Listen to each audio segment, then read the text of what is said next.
Olá, eu sou Edson Leonel, sou professor do Departamento de Estruturas da USP São Carlos e nesse vídeo nós continuaremos a discussão sobre o tema tensão e deformação médias, que é o tema que está no capítulo 12 da apostila de Mecânica dos Sólidos e Resistência dos Materiais que eu tenho escrito ao longo do tempo. Se você quiser uma cópia gratuita dessa apostila, basta me encaminhar uma mensagem nesse endereço de e-mail que está na sua tela. Bom, no vídeo anterior, nós demos início ao estudo desse tema, envolvendo tensões médias e também deformações médias. E aí, no vídeo anterior, o meu objetivo era introduzir esse assunto fazendo uma conexão com o que a gente estava estudando anteriormente, que era a parte de estática, que envolvia o equilíbrio, vinculações, carregamentos e, com base nisso tudo, o traçado dos diagramas de esforços solicitantes.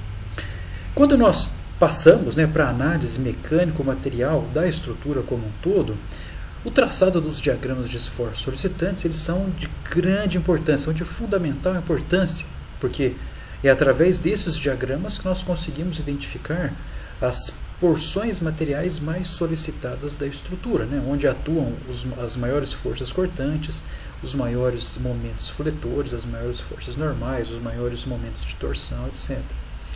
No entanto, com base no que nós vimos no vídeo anterior, embora a parte de estática seja de fundamental importância, ela não é tudo, ou seja, ela não consegue nos fornecer todas as informações de que precisamos para fazer uma análise mecânico-material da estrutura, ou seja, com base apenas nos diagramas de esforços solicitantes, nós não sabemos informar se o material que compõe a estrutura vai ser capaz de suportar ou de transmitir os carregamentos aplicados sobre os elementos estruturais e, consequentemente, sobre a estrutura. Então, vimos no vídeo anterior que, para que a gente consiga fazer essa avaliação, ou seja, para que a gente consiga dizer se o material é capaz ou não de transmitir os carregamentos aplicados sobre a estrutura, nós precisamos conhecer ou mensurar uma grandeza que nós demos o nome de tensão. E aí, se vocês se lembram até do vídeo anterior, tem um exemplinho lá de um homem segurando o outro, mas eu posso dar um outro exemplo aqui fácil para vocês, para ilustrar a importância da tensão. Imagine que você esteja com a sua mãozinha esticada e sobre a sua mão você esteja segurando aí um pacotinho de arroz de 5 quilos. Tá? Então, nessa situação, você tem sobre a sua mão um pacotinho de arroz, tranquilo, 5 quilos, você está segurando, está tudo bem. O seu braço vai estar em equilíbrio, a sua mão vai estar em equilíbrio e o seu braço vai estar transmitindo essa força associada ao peso próprio do pacotinho de arroz. Tá bom? Agora, digamos que a gente faça uma pequena variação sobre esse cenário. Digamos que o seu braço e a sua mão ainda estejam segurando esse pacotinho de arroz, mas digamos que entre a palma da sua mão e a superfície do pacotinho de arroz, eu coloque uma agulha. Tá? Então, o que vocês acham que vai acontecer? Bom, certamente o peso próprio do pacotinho de arroz ele vai ser suficiente para fazer com que a agulha perfure a palma da sua mão. Tá? Então, se você comparar os dois cenários, ou seja, sem a presença da agulha e com a presença da agulha, o que a gente observa? Que o esforço solicitante transmitido é o mesmo. Tá? Ou seja, o seu braço ele consegue transmitir ainda essa força do peso próprio de 5 kg. Tá? No entanto, o fato de você ter uma agulha, ou seja, o fato de você transmitir a força do pacotinho de arroz para a palma da sua mão através de um mecanismo de transmissão de pequena área, faz com que essa força seja transmitida numa pequena área e com isso a tensão associada ela é muito grande. Tá? Então, com isso, nós observamos o quê? Que o esforço solicitante transmitido é extremamente importante, mas ou seja, nós precisamos saber, obviamente, o esforço solicitante transmitido, mas nós precisamos também ter uma informação sobre qual área ou qual a quantidade de material que está fazendo essa transmissão.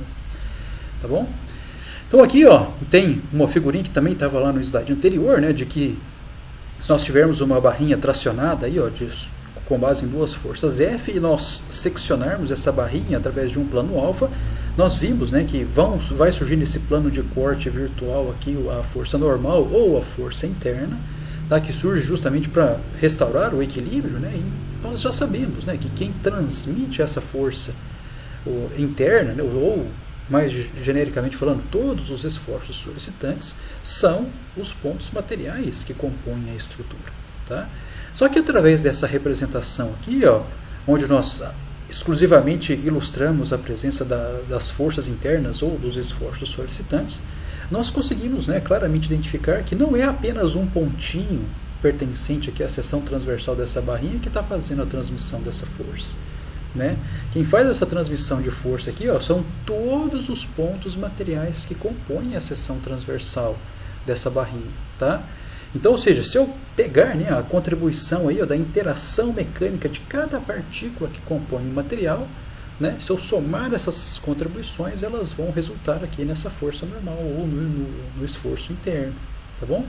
Então aqui tem, né, no canto inferior direito aqui uma ilustração que talvez seja mais representativa do problema, né, onde essa força externa aplicada, essa força F, ela é transmitida através do material, tá, por meio do que? Da interação mecânica entre cada uma das partículas que compõem o material. Tá? E, né, a somatória das reações associadas a essa interação mecânica resulta nos esforços solicitantes. Tá bom? Tudo bem? Então, ó, nós assumimos, né, inclusive no vídeo anterior, que essa interação mecânica, né, a gente pode assumir que o material ele seja suficientemente homogêneo de tal forma que todas as partículas interagem entre si de forma igual ou homogênea, o que faz, né, com que essa tensão, né, que surja aqui no plano da seção transversal, ela possa ser calculada, né, com base no seu efeito médio. Né? Então, por isso que o capítulo tem esse nome, né, de tensão média. Tá? Então, vimos na aula passada, né, o caso onde nós tínhamos aqui, né, uma barrinha simples submetida aqui a uma força axial, então dá origem aqui a uma tensão que nós dizemos de tensão normal média, que nada mais é do que a razão entre a força normal e a área da seção transversal. Tá? Essa tensão, de novo, ela recebe o nome de média, por quê? Porque ela atua na direção perpendicular à área analisada, ou à área considerada, que nesse caso é a área da seção transversal da barra. Tá bom? Da mesma maneira, nós temos uma outro tipo de tensão, que nós chamamos de tensão de cisalhamento, tá? De que ela atua na direção paralela à área que você está analisando. Tá? E nesse caso aqui em especial das estruturas de barra, né, nós consideramos a área da seção transversal como a nossa área de análise, então essa tensão está atuando, né, na direção paralela, que ou contida no plano da seção transversal. Tá? A forma de se calcular ela com base na abordagem média, né, a tensão de cisalhamento média ela nada mais é do que a razão, né, entre a força cortante e a área da seção transversal. Tá bom? Vimos também, né, outra coisa interessante lá na aula passada que se refere às deformações. Né? Então, ou seja, quando nós pegamos um corpo deformável e aplicamos sobre ele um conjunto de carregamentos, tá? Esses carregamentos irão produzir, né, forças internas. Forças internas, né, elas produzem tensões, como nós vimos aí, mas os carregamentos externamente aplicados, eles produzem também uma mudança de forma no corpo. E a essa mudança de forma nós damos o nome de deformação. Tá bom? Então nós vimos, né, que as deformações elas podem ser também classificadas de dois tipos, né, sendo uma delas a deformação normal, que nós demos o nome aqui de epsilon, e também outro tipo que nós chamamos de distorção. Tá? Então a deformação normal ela apenas informa para a gente, né, uma medida de quanto o corpo alongou ou encurtou devido à ação do carregamento, e a distorção ela nos dá, como o próprio nome diz, uma medida de quanto o corpo distorceu, tá? Ou seja, o quanto da sua mudança de forma está associada à distorção. Tá? Então se você pode, né, inclusive calcular a distorção, e se você pegar, né, a deformação total, mudança de forma total, se você eliminar as parcelas de alongamento e também encurtamento, o que vai sobrar são as distorções do corpo. Tá bom? Essas deformações que nós apresentamos aí, nós damos o nome para ela de deformação de engenharia, tá? Porque nós assumimos, né, que o corpo, né, ele estará submetido a um regime de pequenas deformações e pequenos deslocamentos, tá? Inclusive de tal forma que nós obedeçamos, né, as hipóteses que nós assumimos, inclusive lá no primeiro vídeo, quando a gente falou, né, do conjunto de hipóteses simplificadoras sobre as quais, né, as teorias que a gente vai apresentar aqui se baseiam. No entanto, existem outras medidas de deformação, né? Deformação de Green, deformação de Almance, por exemplo, né? Que levam em conta, né, o efeito da descrição desse movimento quando, né, o regime de deslocamentos do corpo ele pode não ser considerado pequeno, né, e também quando você tem um regime de deformações que não pode ser considerado também pequeno. Tá? Mas para as nossas aplicações aqui no curso e também, muito provavelmente na vida profissional de vocês, eles vão conseguir resolver a imensa maioria dos problemas considerando essa medida de deformação. Tá bom? No entanto, eu quero chamar a atenção de vocês que, apesar desse conceito de tensão, da maneira como nós apresentamos anteriormente, ser extremamente importante, nós temos que levar em consideração o fato de que as estruturas que nós iremos trabalhar não serão exclusivamente estruturas de barra. Tá? Ou seja, nas estruturas de barra a gente vai verificar aqui ao longo do curso, né, nós teremos praticamente atuando sobre ela uma única tensão normal e uma única tensão de cisalhamento. No entanto, existem vários outros tipos de estrutura, como essas que estão ilustradas aqui na tela de vocês, ou uma engrenagem, por exemplo, ou mesmo uma flange, na qual, conhecendo apenas uma única tensão normal e uma única tensão de cisalhamento, a gente não consegue fazer a descrição total do campo de tensões atuante na estrutura. Tá? Então aqui tem até uma ilustração, ó, de um problema bem simples, ó, de uma chapa com um furo, né, possivelmente para fazer a ligação dessa chapa ao restante da estrutura. E aí a gente vê, né, através desse mapa de cores aqui que indica a variação das tensões ao longo, né, do corpo, de que a própria geometria, né, do corpo faz, né, com que a variação das tensões não seja descrita adequadamente por meio de uma única tensão normal. Tá bom? Mesmo nesse caso aqui, onde a estrutura ela já tem de ser, com base na sua própria geometria, essencialmente tridimensional, eu não consigo, né, caracterizar o estado de tensão com base no conhecimento de uma única tensãozinha, tá? De uma única componente de tensão. Então, nesses casos aqui, ó, o que nós devemos fazer? Tá? Como que a gente pode expandir um pouquinho mais o conhecimento nosso do estado de tensão? Tá?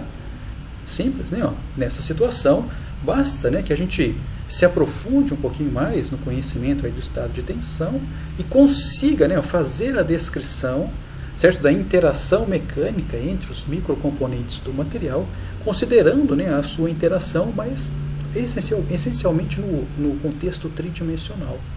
Tá bom? Então isso aí dá, né, através dessa descrição aí no contexto essencialmente tridimensional, a gente consegue caracterizar o que nós damos o nome de estado de tensão, e através do conhecimento desse estado de tensão, das suas componentes, mais particularmente falando, é que a gente consegue efetuar, né, essa descrição completa sobre como as partículas do material estão interagindo entre si, e com base, né, ó, no conhecimento dessas componentes de tensão, aí nós iremos conseguir identificar ao longo do corpo da estrutura os pontos, né, mais prováveis de ruptura, né, mais propensos à ruptura. Tá? Então, para a gente fazer essa descrição, ó, vamos tomar aqui, ó, um corpo essencialmente tridimensional, solicitado aqui, ó, por um conjunto de forças, que não importa quais sejam elas, mas que nós devemos, né, considerar que esse corpo aqui esteja na condição de equilíbrio, né, porque essa é a condição desejável das estruturas que nós iremos projetar. Tá bom? Então, se esse cara aqui está em equilíbrio, né, cada porção, consequentemente, então, cada porção material que a compõe vai estar também na condição de equilíbrio, então eu posso separar esse corpo aqui, ó, virtualmente através de um plano qualquer. Tá? E aí o que surge aqui, ó, nesse plano, né, que eu seccionei? Como nós já vimos anteriormente, vão surgir as forças internas, ou os esforços solicitantes. Tá bom? E esses esforços solicitantes, eles estarão atuando aonde? Ó? Através, né, desse plano aqui, ó, onde que eu seccionei a estrutura. Tá?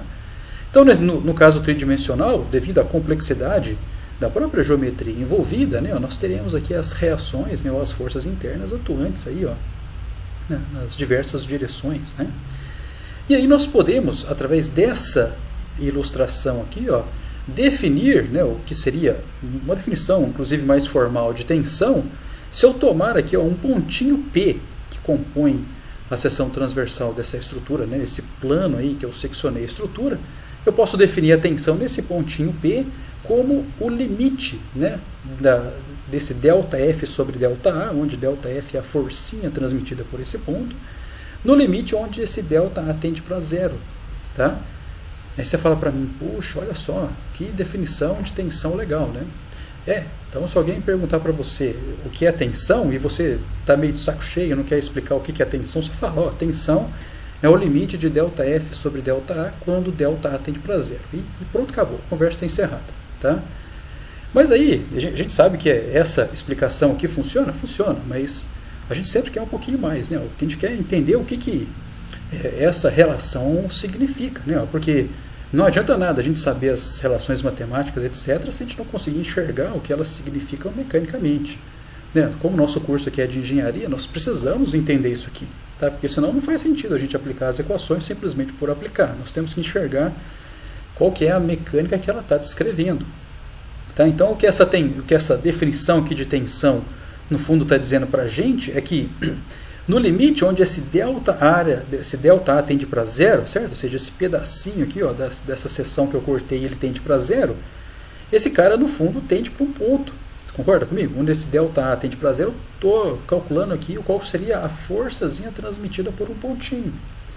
Então, no fundo, é isso que esse limite está ilustrando para a gente, né? Ou seja, qual que é a variaçãozinha de força, qual que é o incrementozinho de força que é transmitido, certo? Por um pontinho, por uma partícula fundamental que compõe o material. Tá? Então essa é, no fundo, né, essa definição que a gente falou aí, a gente já discutiu ela anteriormente, puxando, né, a definição mais do ponto de vista mecânico, mas matematicamente nós temos uma definição formal para tensão, que é essa, né? E que a sua interpretação é exatamente aquilo que a gente já tinha discutido anteriormente, ou seja, né, qual que é a contribuição mecânica, qual que é a forcinha transmitida, né, pela interação mecânica entre os microcomponentes do material, que é na verdade um pontinho material. Tá? Então, essa definição matemática, né, recai aí numa definição um pouco mais literária aí de tensão, que essa definição é a definição minha, né, sobre tensão, onde a tensão ela é uma grandeza que descreve a intensidade da interação mecânica entre os microcomponentes ou as partículas do material. Essa definição é minha, tá? Isso é o que eu entendo por tensão, tá bom? Então, se a gente passa, né, para pensar um pouquinho sobre o problema, né, do ponto de vista matemático, né, ou seja, vamos pegar a tensão lá, é o limite do ΔF sobre ΔA quando ΔA tende para zero, né, ou seja, qual é a forcinha, né, que é transmitida quando a sua área tende para um pontinho, né? Então você pensa, como que eu vou enxergar um ponto para eu poder enxergar realmente, né, as componentes de tensão? Olha, como nós somos engenheiros, né, nós resolvemos problemas, certo? Então a maneira com a qual nós ilustramos, né, em termos tridimensionais mesmo, né, em termos volumétricos, um ponto, é através de um elemento de dimensões infinitesimais. Tá? Então com isso a gente consegue ilustrar, certo, o ponto, e com isso a gente consegue enxergar as faces, né, de um cubinho que eventualmente represente esse ponto. E o fato dele ser, né, de dimensões infinitesimais é extremamente conveniente para a gente, né, porque se é infinitesimal eu posso escolher o tamanho dele tão pequeno quanto seja do meu interesse. Tá? Então eu posso utilizar essa descrição para representar um pontinho. Tá bom? Então esse cubinho aqui, de dimensões infinitesimais, que eu nem ilustrei aqui, mas é ΔX, ΔY e ΔZ, ele representa aquele pontinho, tá? Por meio do qual o material vai transmitir a ação externa aplicada sobre ele. Tá bom? Se eu utilizar aqui um cubinho, né, eu percebo que esse cubinho aqui ele tem 6 facetas, né, ou 6 arestas. Tá bom? Aí a gente pensa o seguinte, olha, legal, então se ele tem 6 arestas, e as tensões, elas podem ser normais ou de cisalhamento de acordo com a sua orientação, então eu posso, né, considerar que sobre cada uma dessas facetas, cada uma dessas arestas, atuem uma tensão normal e 2 tensões de cisalhamento, não é isso? A tensão normal ela atua perpendicular ao plano ou à área que você está analisando, e a tensão de cisalhamento ela está orientada na direção, né, dessa área analisada, ou seja, ela está contida nessa área analisada. E se nós utilizarmos, né, uma descrição cartesiana para fazer a representação dessas componentes de tensão, então nós teremos, né, 2 componentes de tensão orientadas, né, nas direções do plano que define a área que nós estamos analisando, e uma tensão normal que atua, né, de maneira perpendicular à área que nós estamos analisando. Tudo bem? Então, se nós fizermos uma descrição cartesiana, nós vamos perceber aqui que as tensões normais elas são indicadas por sigma e as tensões de cisalhamento elas são indicadas pela letra grega tau, como nós já vimos anteriormente. Então, até aqui não tem novidade nenhuma. No entanto, a novidade que aparece aqui são esses índices, tá, que estão apresentados aqui junto com essas variáveis, né, que indicam a tensão normal e a tensão de cisalhamento. Então, se nós compararmos essa componente aqui, o tau YZ, então você vai ver que a ordem, né, dessas letrinhas aqui dos subíndices é diferente se eu comparar aqui com o tau ZY. Tá? Então, embora ambas, né, componentes elas contenham Y e Z, a ordem apresentada é diferente. Então, o que eu quero ilustrar, né, com essa figurinha aqui, é a nossa convenção para a gente dizer o que é uma tensão positiva e o que é uma tensão negativa. Então, ou seja, qual vai ser a nossa convenção para a gente dizer se a componente de tensão é efetivamente positiva ou negativa.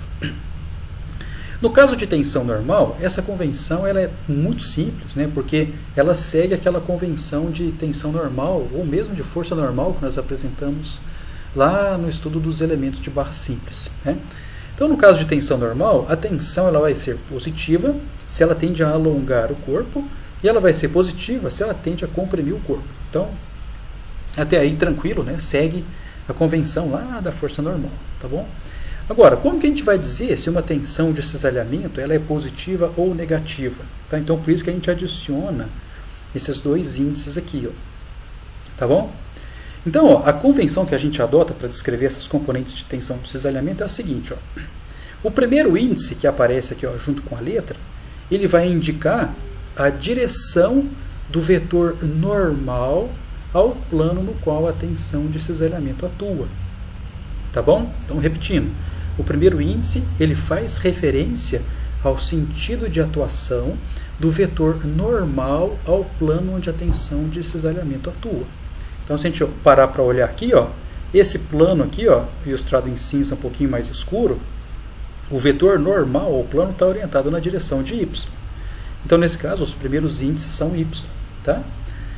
Da mesma forma, do lado de cá, nesse plano cuja normal está apontando para o eixo x, então a gente vê que o primeiro índice é x. Certo? Fácil, né?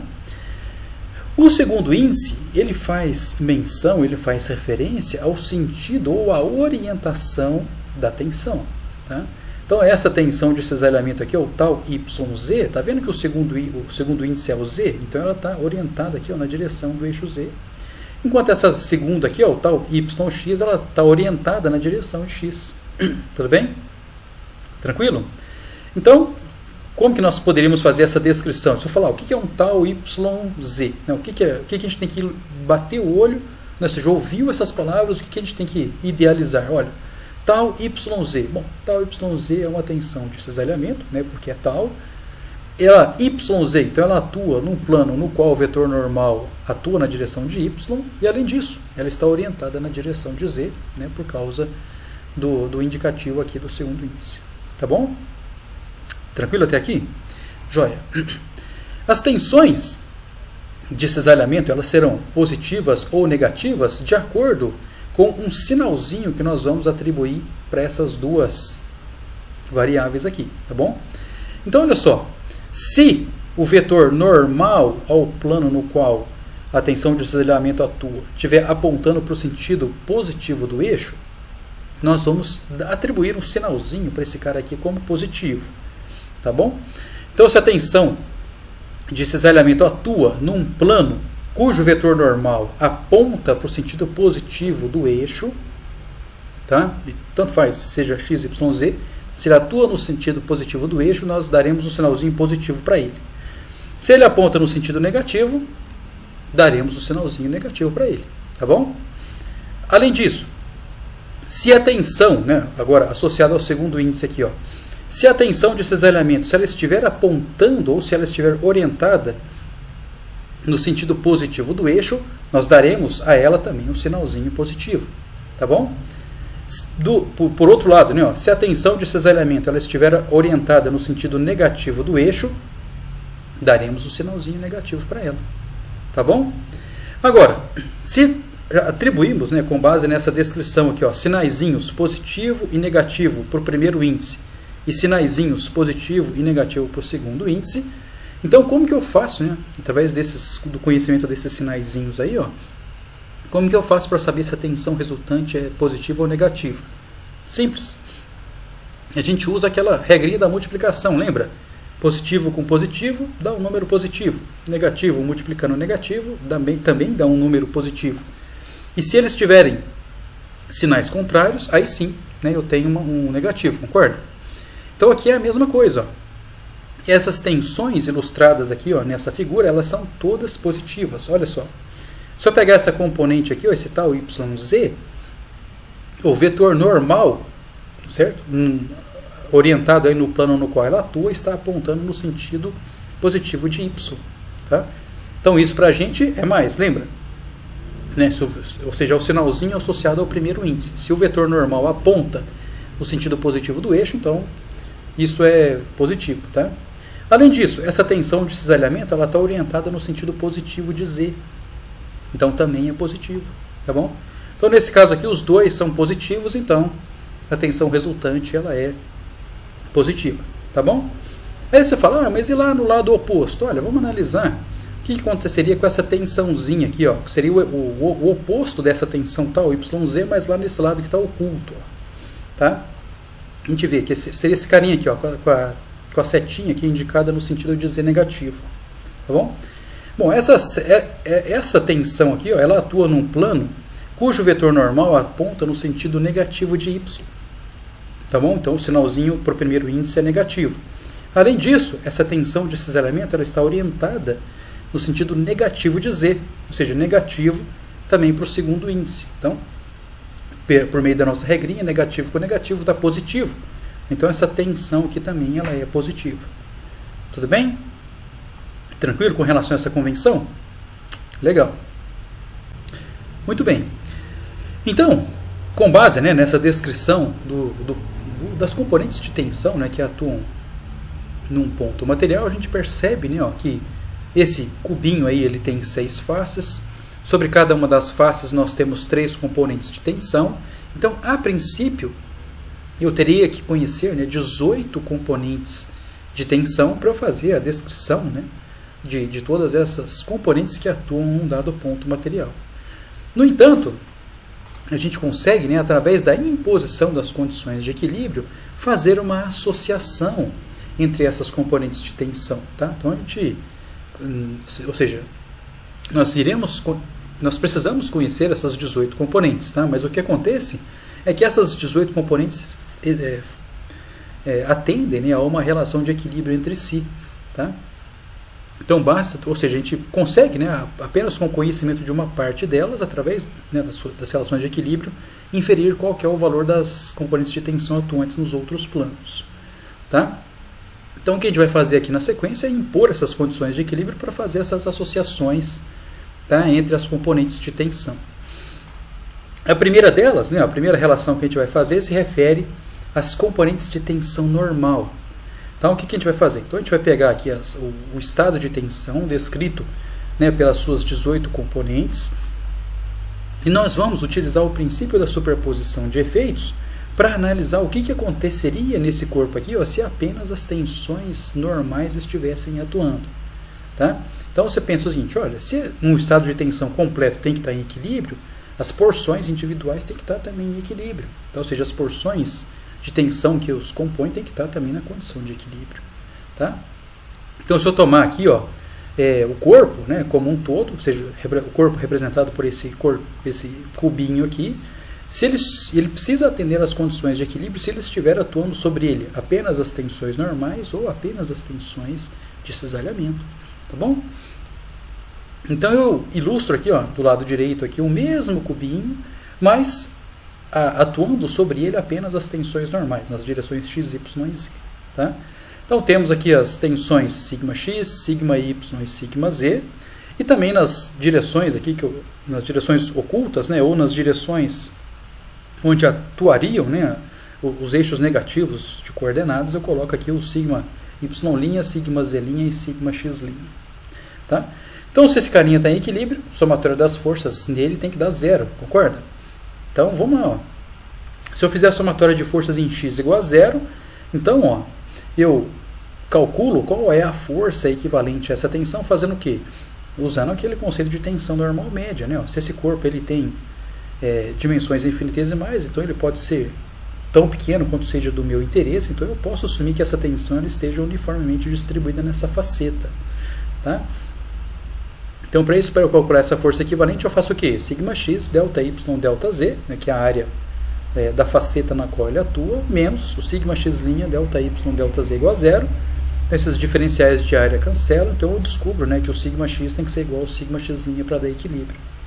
E o mesmo, né, por inferência simples aqui, fazendo somatória das forças nas outras direções, eu descubro que o sigma y é igual ao sigma y' e que o sigma z é igual ao sigma z'. Então, ó, com base nisso, né, eu consigo, né, eliminar dessas 18 componentes aí, 3 delas. Tá? Porque eu sei que o sigma x' é igual ao sigma x, o sigma y é igual ao sigma y' e o sigma z é igual ao sigma z'. Tá bom? Tranquilo? Então eu já tirei daquelas 18 componentes, conhecendo apenas as componentes de tensão normal numa direção, nas outras direção é igual por equilíbrio. Tá bom? Fazendo agora o equilíbrio em termos de tensões de cisalhamento, nós poderemos fazer a mesma estratégia, ou seja, vamos analisar, né, o equilíbrio do corpo considerando apenas a atuação das tensões de cisalhamento que possuem índices, né, com as mesmas letras. Então, o que eu estou querendo dizer com isso? Né, ó? Se eu tomar um estado aqui onde eu tenho tal xy, tal yz, e nas suas faces opostas, né, ou suas faces simétricas, nós teríamos o tal x', o tal xy'. Tudo bem? Então, os termos aqui, ó, com o subíndice linha se referem, né, às porções aqui, ou às arestas que estão ocultas aqui no nosso desenho. E esses termos aqui, ó, sem o símbolo linha, se referem, né, às facetas ou às áreas visíveis daqui da nossa ilustração. Então, de novo, né, se o corpo está em equilíbrio, né, ele tem que estar também na condição de equilíbrio se atuarem as tensões de cisalhamento. Apenas, né, considerando aqui os planos aqui, ó, XY, YX, etc., da mesma forma, como XZ, ZX e também ZYXY. Tá bom? ZY, perdão. Tranquilo? Então, se nós impusermos, por exemplo, aqui a condição de somatória de forças em x igual a zero, considerando o primeiro dos estados de tensão isolados, então a gente vai descobrir o quê? Né? Que eu vou ter aqui um tal YX, né, multiplicado aqui, ó, pela sua faceta, pela área da sua faceta que é ΔX, ΔZ, menos, né, que é o tal YX', ΔZ, ΔX, isso aqui tem que ser igual a zero, né, ou seja, pego a força equivalente associada a essa componentezinha de tensão. Então eu descubro, né, que o tal YX ele é igual ao tal YX', tá? Ou seja, essa componente de tensão aqui, ó, da faceta visível, ela precisa ser igual à componente de tensão equivalente a ela, né, mas atuante na faceta oculta, tá? Ou seja, aqui contém linha. Tudo bem? Então, se nós fizermos, né, o equilíbrio de forças para cada uma dessas situações aqui nas direções respectivas, nós descobriremos, né, que o tal YZ é igual ao tal XY', o tal XZ é igual ao tal XZ' e assim por diante. Tá bom? Então, com isso, ó, a gente consegue eliminar da jogada, né, como eu tenho 6 relações de igualdade, então eu consigo tirar da nossa análise aqui mais 6 componentes de tensão. Tudo bem?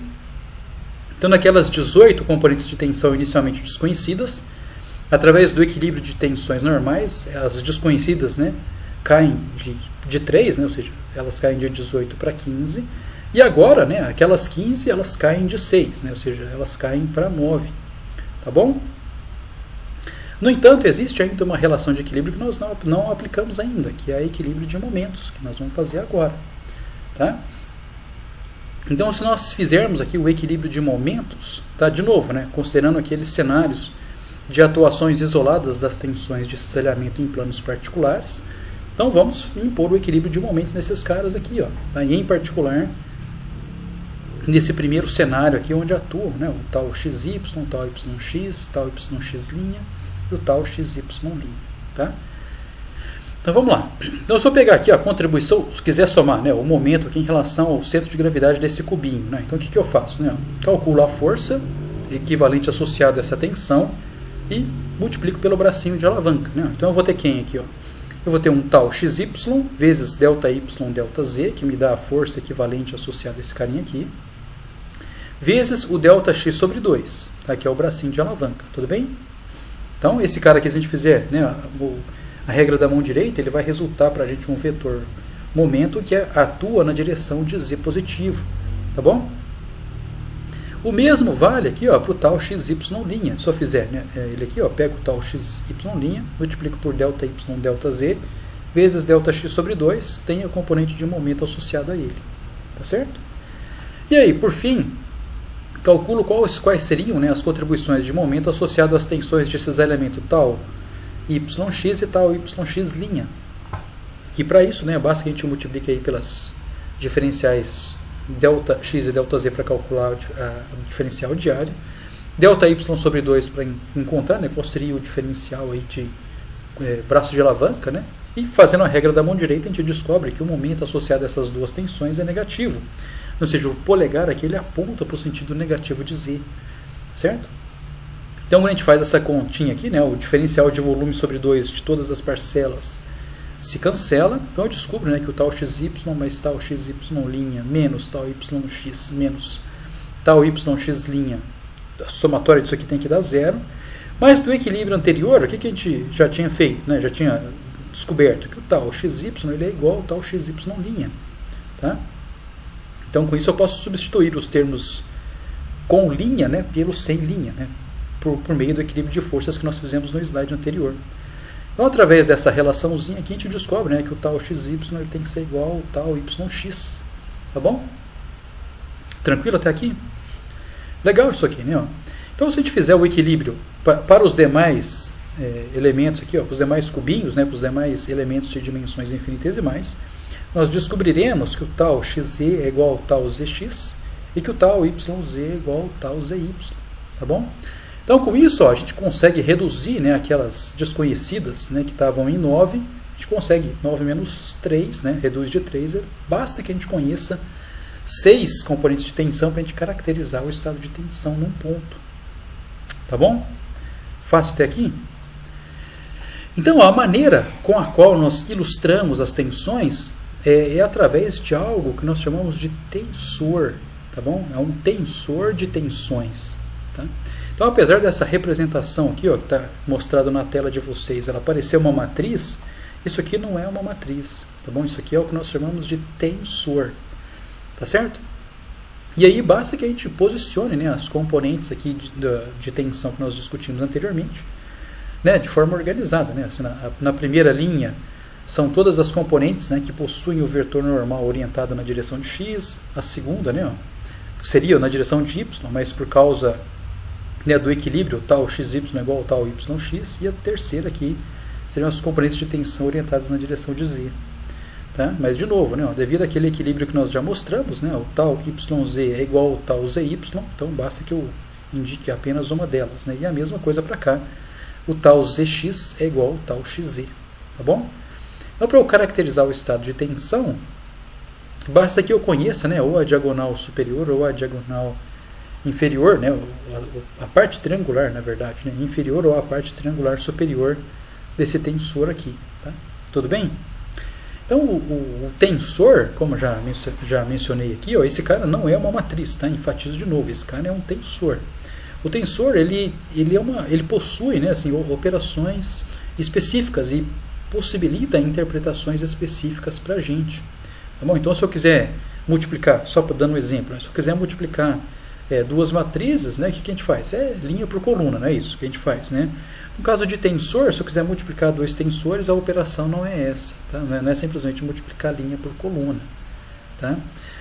Da mesma forma, né, através desse tensor eu consigo calcular valores, né, principais que retornam para a gente, possibilitam, né, interpretações físicas, como a gente vai ver lá no curso de Mecânica dos Sólidos 2.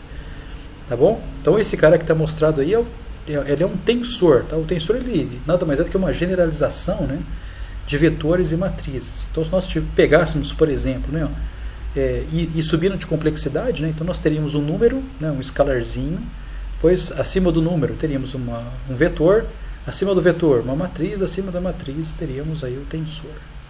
Tá bom? Tranquilo? Então é através da caracterização das componentes do tensor de tensões, tá? Não se esqueçam disso, do tensor de tensões, é que a gente consegue, né, fazer a descrição própria, né, e adequada da interação mecânica entre os microcomponentes do material, e através, né, do conhecimento da intensidade dessa interação, nós poderemos, né, escolher materiais adequados para aquele nível de tensão ou para aquele nível de solicitação, uma vez que, né, os materiais que nós utilizamos, eles têm capacidade finita, tá, para essa intensidade de interação. Bom, então através disso aí que a gente vai escolher os valores, né, ou melhor dizendo, né, os materiais para suportar esses valores de tensão. Tudo bem? Podemos fazer a mesma, né, extensão aí, ó, com tudo que nós dissemos com relação às tensões, a gente pode fazer a extensão para as deformações, né? Então, se eu tiver um corpo tridimensional, eu quiser analisar também as deformações sobre ele, tranquilo, né? Basta que eu analise, né, quais são os alongamentos e encurtamentos orientados, né, nas direções de x, y, z, e com isso, né, eu consigo caracterizar as deformações normais atuantes nessas direções. Tudo bem? Então, ó, partindo, né, daquela definição de deformação de engenharia que nós tínhamos feito anteriormente, né, onde a deformação normal ela nada mais é do que a variação de comprimento dividido por um comprimento inicial ou um comprimento de referência. Tá? Isso aí, então, é uma medida, né, de quanto o corpo alonga ou encurta proporcional ao seu próprio tamanho. Tá bom? Então, com isso, basta, né, que eu repita essa definição aqui para as direções y e z. Então, se eu pegar o alongamento ou o encurtamento na direção de y e dividir pelo comprimento do corpinho também na direção de y, eu vou ter uma medida, né, da deformação normal na direção de y. Tá? Então, essa aqui é mais simples, né, de visualizar, porque basta que eu analise, né, qual que é a mudança ou qual que é o deslocamento do corpo, né, qual é a sua nova configuração geométrica após a atuação dos carregamentos, né, para que a gente calcule quais são os alongamentos e encurtamentos na direção. Dividimos, né, pelo comprimento da estrutura ou por um comprimento de referência para a gente calcular essa deformação normal. Então isso aqui é tranquilo, né? Basta que a gente estenda, né, aquilo que a gente já tinha feito, né, por caso de uma barrinha, e repita essa mesma definição para as outras direções. Tá bom? O mesmo vale para as distorções. Lembra que a gente viu lá no slide anterior? A deformação distorcional ou simplesmente a distorção, ela é o quê? Ela é uma variação angular, né, de duas retas que concorrem num dado ponto, considerando, né, as configurações indeformada e deformada. Então, por simplicidade, o que a gente faz? Né, a gente considera que essas duas retas, né, estejam posicionadas de maneira perpendicular, por mera conveniência nossa, tá? Poderia ser qualquer outro tipo de configuração inicial. Então, por isso que aparece esse π sobre 2 aqui. Ó, tá bom? Porque a gente assume, né, que a configuração inicial seja 90 graus, né, as retas estejam perpendiculares entre si.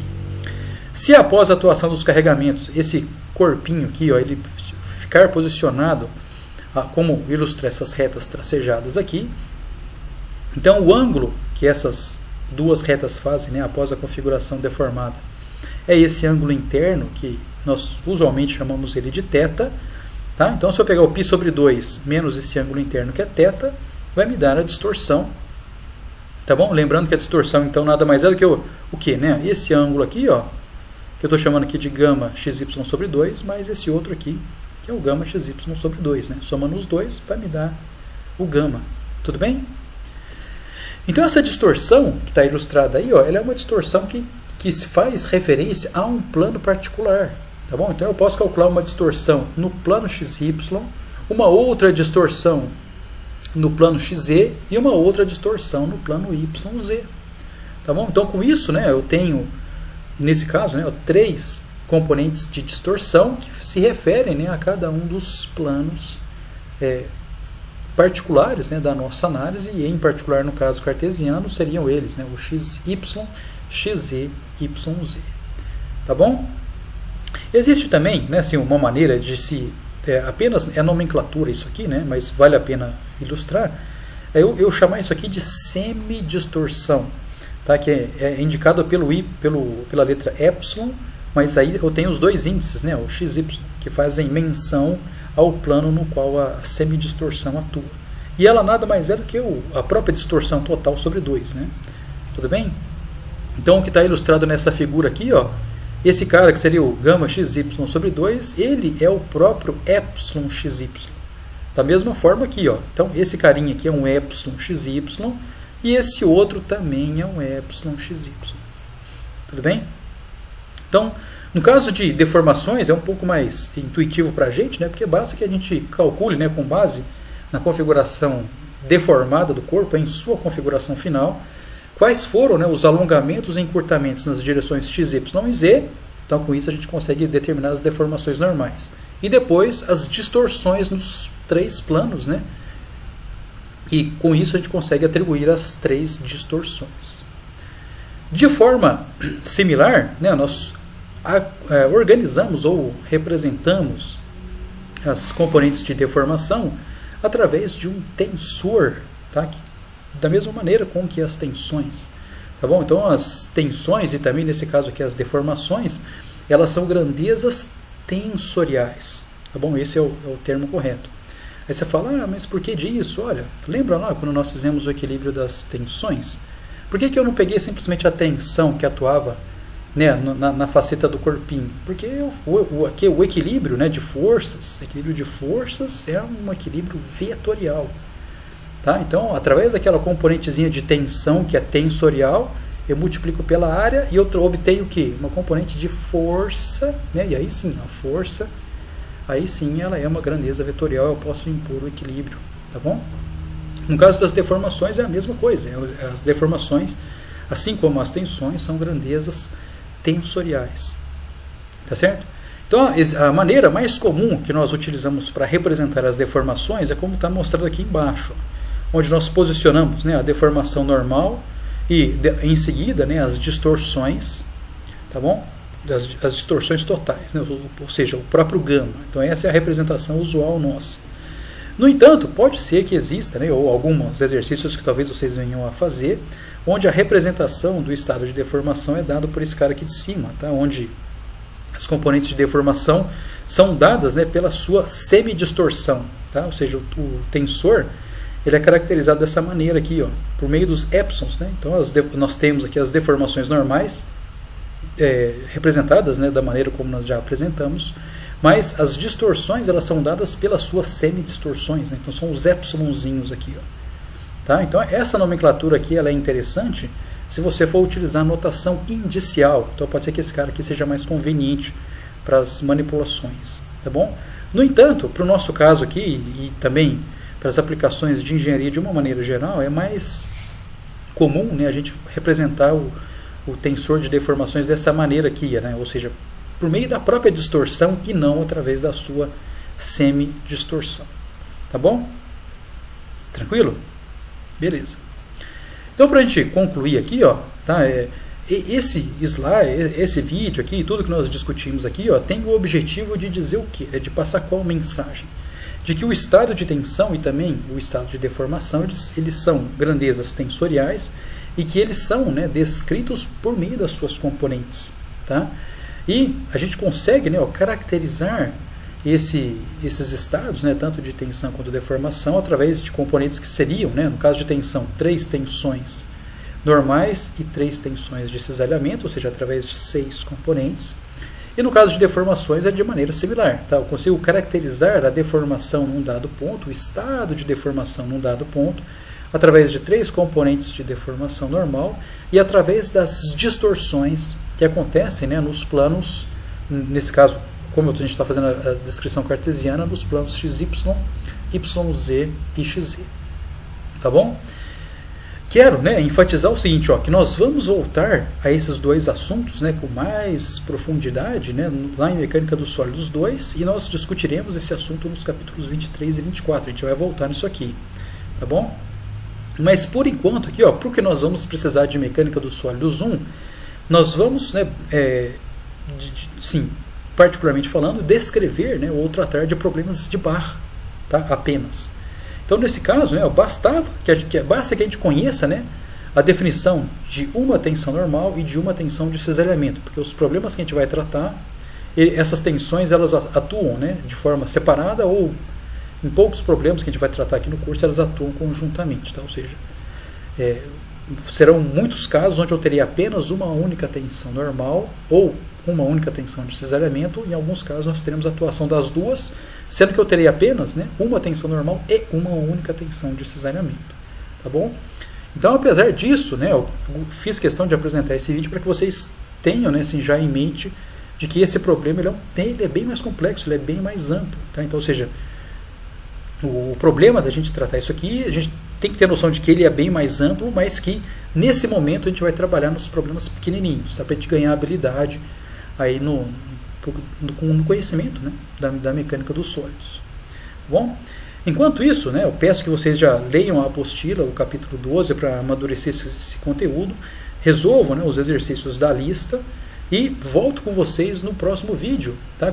Onde nós vamos tratar a união entre essas duas variáveis, né? A gente pensa o seguinte, ó, se eu tenho um carregamento aplicado, ele gera tensões, né? Porque o carregamento gera forças internas.